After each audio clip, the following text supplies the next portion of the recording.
There's a reality we don't like to talk about. Healing is not always wrapped in gentle music and bright light. Sometimes it's wrapped in sleepless nights, tears on your pillow, and days where you feel like you can't breathe. We've been told that when God heals, it will feel instantly better.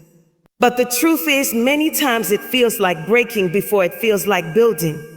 Healing is messy because it's a dismantling of what was never meant to live inside you. It's the hand of God reaching into the places you've hidden, pulling out the lies you believed, the wounds you've normalized, the pain you've tried to bury. And the thing about his hand is, it doesn't just touch the surface, it goes deep, goes deep. We pray for God to heal us, but do we realize what we're asking for? When you say, Lord, heal me, you're also saying, oh Lord, expose me. Lord, rearrange me. Lord, undo me where I've been wrong. Lord, teach me to let go of what I've been holding on to for years. That's why it can feel like everything is falling apart when in reality, it's finally falling into place. There are seasons when his healing doesn't look like instant relief. It looks like him stripping away the people you thought you needed. It looks like him closing the doors you were begging him to open. It looks like him confronting the version of you that was surviving but not living. You'll wonder, God, where are you in this? And his answer will be, I'm right here in the middle of the breaking, holding every piece. Sometimes you'll be tempted to run back to the thing that hurt you, simply because it feels familiar. But God loves you too much to let you live in chains when he's already purchased your freedom. That's why his hand will feel firm at times, because he's pulling you out of a place you would have died in. Healing will challenge your comfort zone. It will make you face truths you tried to silence. It will call you to forgive where you want revenge. It will tell you to rest when your identity has been built on constant striving. And you may not recognize it as holy because it doesn't feel gentle. But holiness is not always soft. Sometimes it's surgical. You see, holiness is God making you whole. And wholeness requires him to remove what was never part of his design for you. Yes, it will sting. Yes, you will have moments of anger, confusion, and even doubt. But if you could see what he's doing behind the scenes, if you could see the version of you that's coming out of this process, you would understand why the pain is necessary. The tears you cry in healing are not wasted. They are watering the ground for what God is about to grow in you. The sleepless nights are not punishment. They are the nights where heaven is speaking over you, rewriting your story. And one day, the very place that caused you to break will become the testimony that causes someone else to believe. So don't despise the process just because it doesn't feel holy.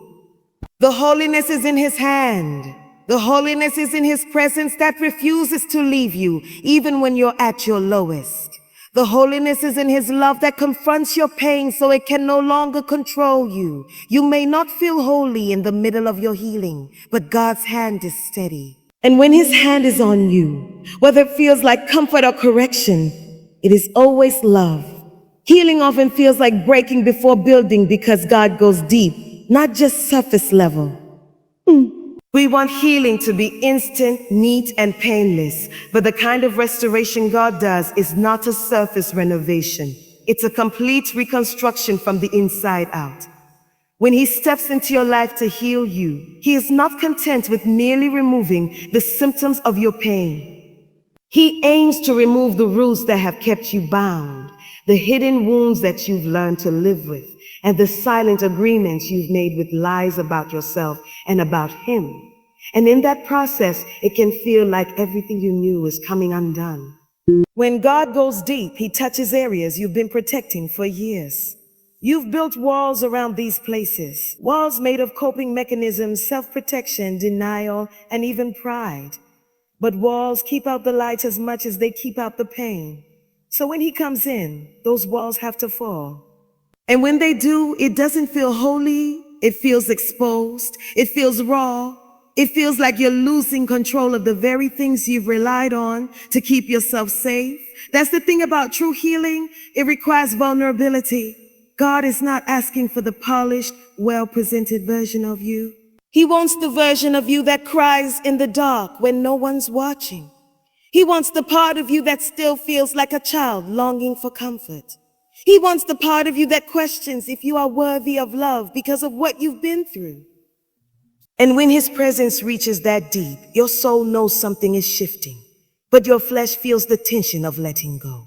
We often think breaking is a sign of God's absence, but in reality, it's often proof of his presence. Breaking is not the destruction of who you are. It's the destruction of what has kept you from being who he made you to be. Just like a surgeon has to cut before they can heal, God sometimes has to dismantle before he can restore. The breaking isn't to harm you, it's to prepare you for wholeness. But in the moment, it doesn't feel spiritual. It feels painful. It feels confusing. It feels like you are losing more than you are gaining. This is where trust becomes the foundation of your healing. Because if you only trust God when it feels good, you'll never make it through the seasons when his goodness is working through uncomfortable means.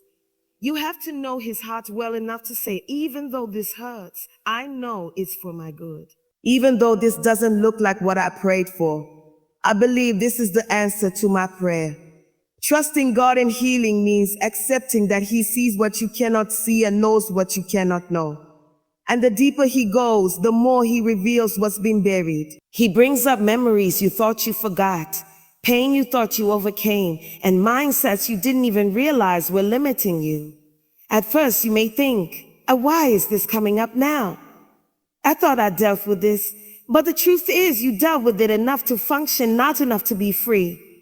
God's goal is not to make you functional. It's to make you whole. And wholeness requires deeper work than you anticipated. When he starts breaking the ground of your heart, it's because he's making space for something new to grow. Just as a farmer has to dig deep to uproot weeds before planting a seed, God is removing the weeds of bitterness, fear, shame, and unforgiveness. And the digging feels disruptive because those weeds have been there so long that you've mistaken them for part of you. But God knows you are not defined by your trauma, your failures, or the lies you've believed. You are defined by his truth, and he is committed to planting that truth deep within you. The breaking also tests your surrender. Will you let him take away the thing you've been holding on to for security? Will you allow him to touch the wound you've told yourself doesn't hurt anymore? Will you trust him enough to stay on the operating table even when it feels like too much to bear? Healing is not passive. It requires a continual yes to God's hand, even when it's pressing in ways you don't understand. It's in the breaking that pride is stripped away and humility is born. It's in the breaking that you stop relying on your own strength and start leaning on his. It's in the breaking that your heart becomes tender enough to receive his love without conditions.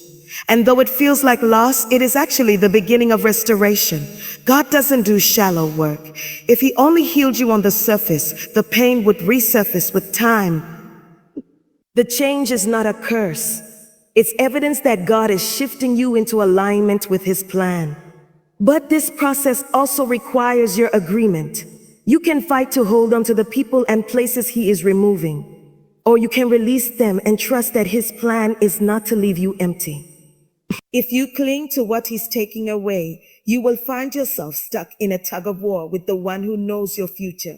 Every time you try to rebuild what he has dismantled, you delay the very healing you've been asking for. And there is another layer. Sometimes the removal doesn't happen all at once.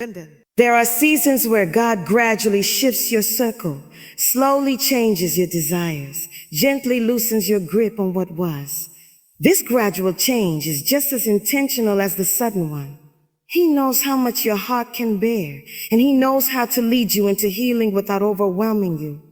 But whether the change is slow or swift, the purpose remains the same: to create space for a new version of you to emerge, a version that no longer lives from wounds but from wisdom, no longer from fear but from faith. The version of you that was only surviving may have been resourceful, resilient, and determined, but it was also carrying pain that shaped your choices, your relationships, and your identity. Healing will confront that.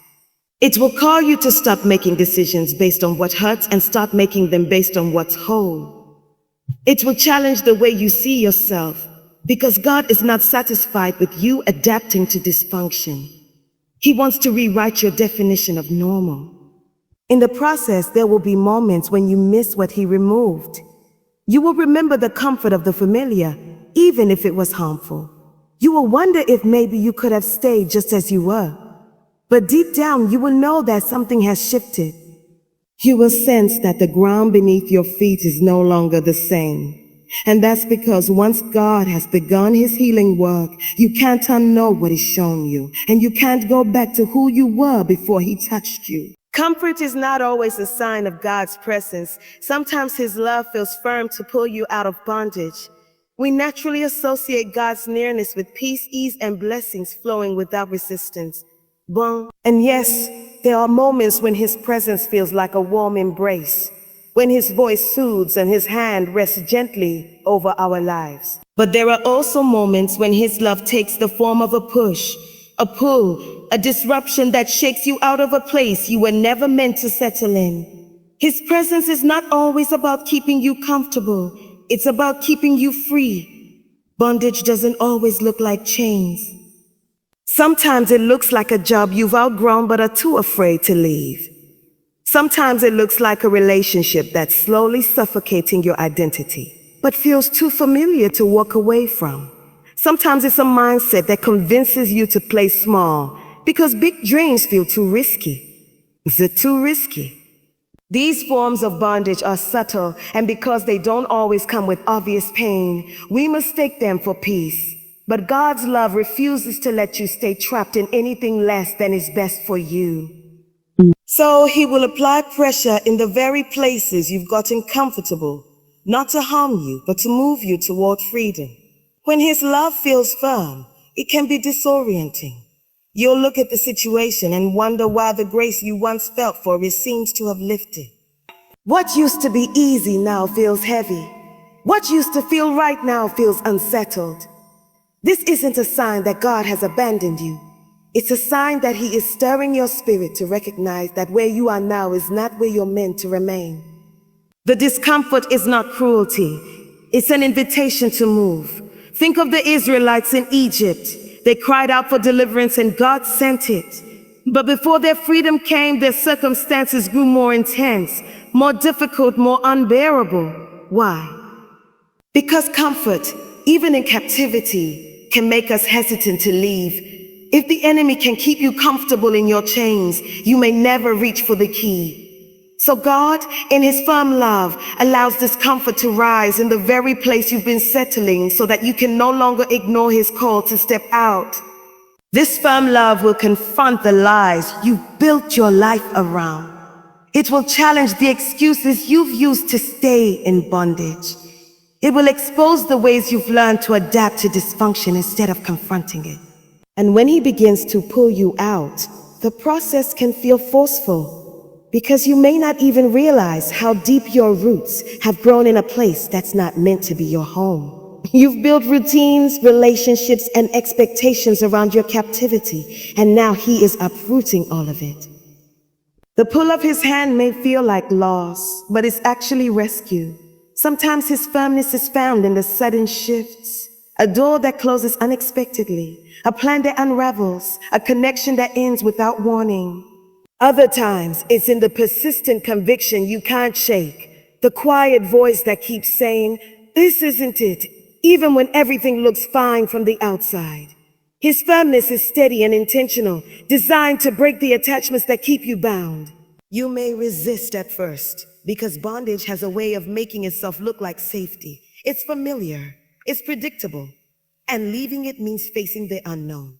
But God's love is unwilling to let fear dictate your destiny. It's important to understand that the firmness of His love is just as much an expression of His character as the gentleness of His comfort. A shepherd doesn't only guide with a gentle hand. Sometimes he uses the staff to pull the sheep away from danger, even if it means applying force. That pull may feel jarring to the sheep, but it's the only thing that prevents it from walking into harm. In the same way, God will sometimes shake the ground beneath you to make sure you don't build your life on unstable soil.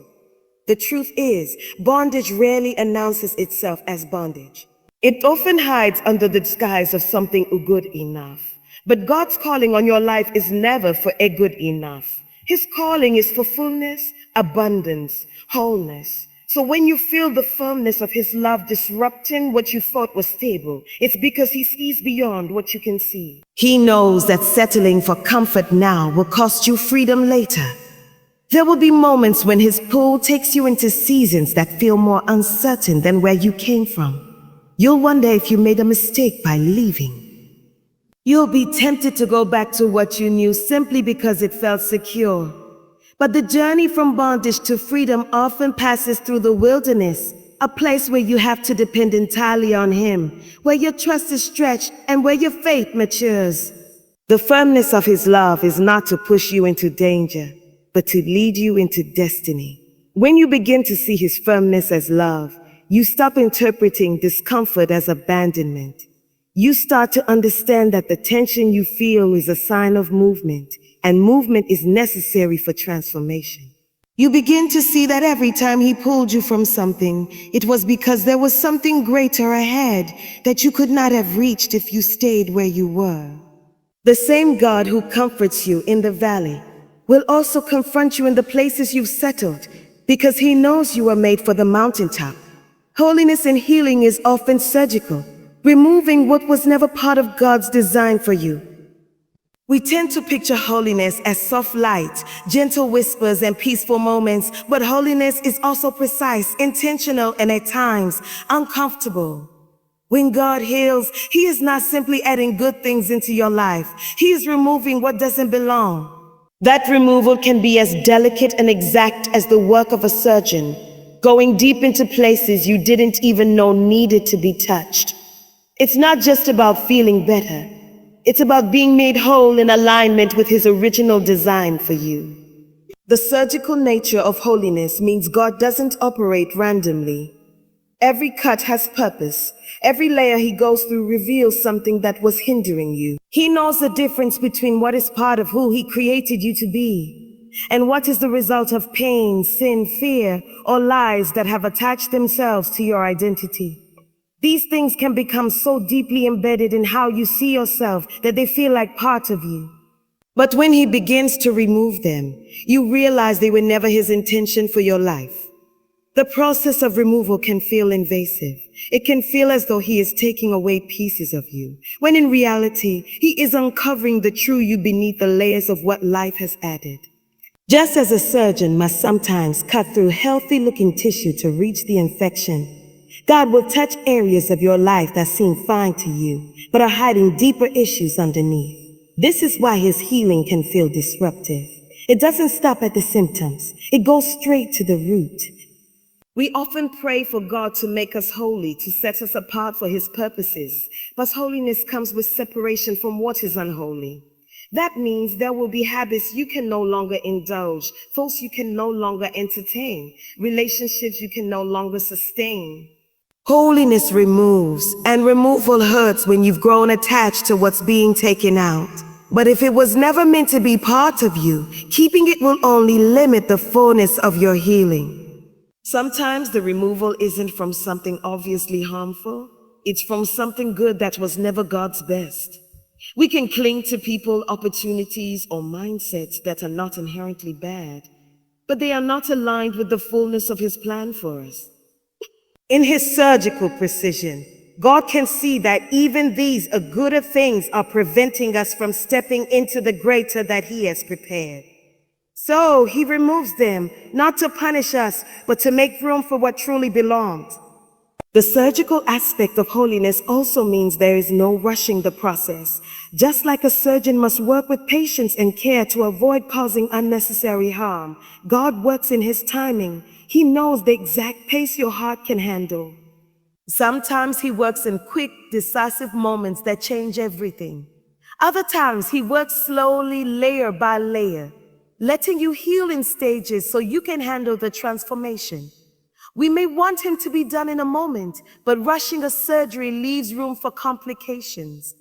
God's patience in the process is part of His love. The removal process also exposes. When a surgeon operates, they have to open what has been closed, revealing what has been hidden from the outside. In the same way, God's healing will bring to the surface things you thought were buried for good. Old wounds, hidden fears, and unspoken griefs can resurface during this process, not because He is trying to hurt you, but because they must be addressed before they can be removed. Ignored wounds only grow deeper. Exposed wounds can finally be treated. What makes this surgical work so challenging is that it requires trust. You have to let Him operate on places you would rather keep closed. You have to surrender your own tools and trust the hands that hold the scalpel. That means giving Him permission to decide what stays and what goes. It means accepting that He knows what is part of your design and what is not, even when you can't tell the difference yourself. There is also the matter of aftercare. Surgery doesn't end in the operating room. There is a recovery process. After God removes something from your life, there will be a season where you have to adjust to living without it. There will be moments where you feel the ache of its absence, even if it was never meant for you. There will be times when you wonder if the removal was necessary because you missed the familiarity. But just like the soreness after surgery is a sign that your body is healing, the ache after God's removal is a sign that your spirit is adjusting to its new freedom. In this recovery season, you may be tempted to fill the empty space quickly, to replace what was removed with something else. But if you rush to fill the gap, you risk putting something back in place that doesn't belong. God's design is for you to wait, to let the wound heal, to let the space remain open until He fills it with what truly aligns with His purpose for you. This part of the process requires as much faith as the removal itself. Holiness in healing is ultimately about alignment. It's about God removing anything, visible or invisible, that hinders you from being the person He created you to be. It's about restoring you to your original design, the one He had in mind before pain, disappointment, and sin ever touched your life. It's about stripping away what was added, so you can shine in what has always been yours. And though the surgical work is uncomfortable, it is the very thing that makes your healing not just partial, but complete. The pain of healing is purposeful, producing a testimony that will help others believe. Pain is not random in the hands of God. When you are walking through the process of healing, every tear, every sleepless night, every moment of uncertainty is allowed for a reason. We may not always see the purpose while we are in the middle of it, because the pain feels so heavy that it overshadows the promise. But God is intentional. He wastes nothing, not even the parts of your story that you wish you could erase. The very thing that broke you can become the very thing that breathes hope into someone else. When you are in pain, it can feel isolating. You wonder if anyone has ever been where you are. You look around and see people who seem whole while you are still trying to pick up the pieces. But God sees further than you do. He sees the people you will one day encounter, the ones who are silently struggling with the same wounds you are now being healed from. He knows that your journey will be the evidence they need to believe that healing is possible for them too. That's why the process feels so personal. It's not just about you, it's about the lives your story will touch. This is why your healing cannot be rushed. The testimony God is writing requires depth, and depth often comes from pain.